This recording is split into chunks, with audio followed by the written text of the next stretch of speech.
potentially facing a $1 million loss for this next month due to that commercial industry putting that pressure on the people. And so what's happening at the New Edinburgh account? We're trying to protect our lobster that we do have in stock there from a commercial season. What are you doing to protect it? The people that are there, the peacekeepers, whoever's on site. Hopefully the RCMP are still in place. I haven't been there yet this morning, but I'm stopping by there next. Who owns that pound? That pound, I'm not sure the exact ownership. We dealt with a guy named Eric on our negotiations and discussions, but I'm not sure the exact owner. And I know that you've said that the pound in Pubnico that burnt down yesterday is someone who's been an ally to the band. Can you tell us more about the nature of that relationship and how long you've been using that pound to store lobster? No, I can't no, I don't know. Any other questions? Have you spoken to that pound owner since it burnt down?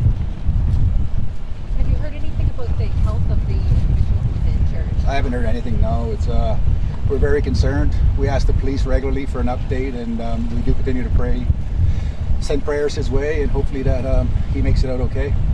What do you think about the fact that police did charge someone for arson with the van that was outside of the pound in New Edinburgh? I think that's great, but it's just a fraction of what needs to happen. So hopefully that the extra members are coming in, they'll step it up, and charges will be laid for whoever was involved. What kind of charges should be laid? I'm not a lawyer, I'm not sure. Assault charges? Threatening charges? Criminal assault. We have people that are being threatened daily. Like I receive emails, text messages, messenger.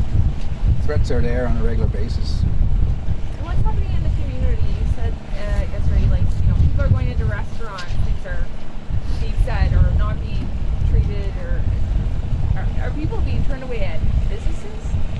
From my understanding, yeah, we're having a hard time dealing with a lot of people are just being intimidated by the local people, so they're forcing our people out of their business, and it's very unfortunate. We built those relationships over a number of years, and disheartening to have that happen to our people.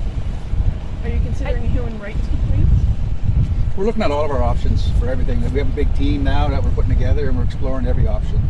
I did speak with the owner of the West Pubnico pound, and he says that he wasn't dealing with Jason Marr, that he buys from a commercial dealer, and he seems to be a bit confused. What can you clarify, your relationship? Because you said that he was an ally and a friend. So are you talking about the owner, or are you talking about someone else who kind of operates out of that facility? No, I said that our people deal with the people that occupy that facility, but now nobody wants to be associated with us due to the threats that are going on in the community. Like they're turning on each other, and it's very unfortunate to see. So what? So who was operating the facility if there wasn't one institute who was? You were talking to him. Were you? Yeah, I mean, you tell me. I'm not sure. Right. Any other questions? Why are you hesitant to talk about the ownership and your relationship with the town? We don't have ownership in Pubnico. No, talk about your relationship with the owner. Any other questions? Nothing to do with Pubnico. Like that's we don't have all the facts on that spot, so it's fake news, I guess. Do you think Bernadette Jordan should be here? Bernadette Jordan, we've had great conversations with her. I'm not sure who could put the pressure on law enforcement. Apparently she doesn't have that authority, so I'm not sure who should be here.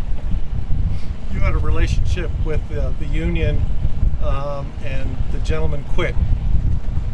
What are your thoughts on that? You had a relationship with him. Yeah, no, I've said it before. It's discouraging that has happened. The inner fighting and intimidation on their side. I thought that he would have been a good segue to get into the industry to help them understand our management plan and where we're coming from, and understand our constitutional right to govern ourselves, right? So, but it didn't happen. So we'll figure a different way forward. What are your thoughts on the assault that you were part of? How that's going now? Do you think things are going well, or like? Well, it's been quiet the last couple of days, which is very good. Like the less interactions, the better. We don't want any. You know what I mean? So we're just here to exercise our right, push our management plan, our right to self-govern, and that's what we're here to do. Has it been quiet on the water as well? Just skies. It's been windy for the last couple of days, but boats are back out. We bought some more supplies for our fishermen and fisherwomen, so we're going to continue to fish, and hopefully they get used to it. I was talking to one of your captains earlier, and he told me he's been down here exercising his treaty rights for the last 9 years, and this is the first time in a long time that he's this kind of attacks have happened. Why do you think this year this is an issue? This year different. Like, we're actually here as a community, exercising our right to self-govern ourselves and to our modern livelihood plan. Before it wasn't completely supported by the community, but we've done all the community consultations, and it's a real nation-to-nation approach. So this is a real one. Like, this one's going nowhere, right? So I think change is hard for people, and the quicker they accept it, the better off they'll be. Jordan, are you going to be meeting with her in person this week? Not sure. Okay. How many moderate livelihood licenses have been issued to date? We have 11 right 11? now, yeah. You're up for re-election with the Sipekne'katik First Nation election coming up on November 3rd. How are you dealing with this and also campaigning for chief? How are you balancing that? I haven't campaigned one bit. We've been here. All our focus has been here. If it's not here, we have our community has other business to deal with, right? So when that campaign comes, if it works, it works. If it don't, I'll probably be fit. Good. Thank you.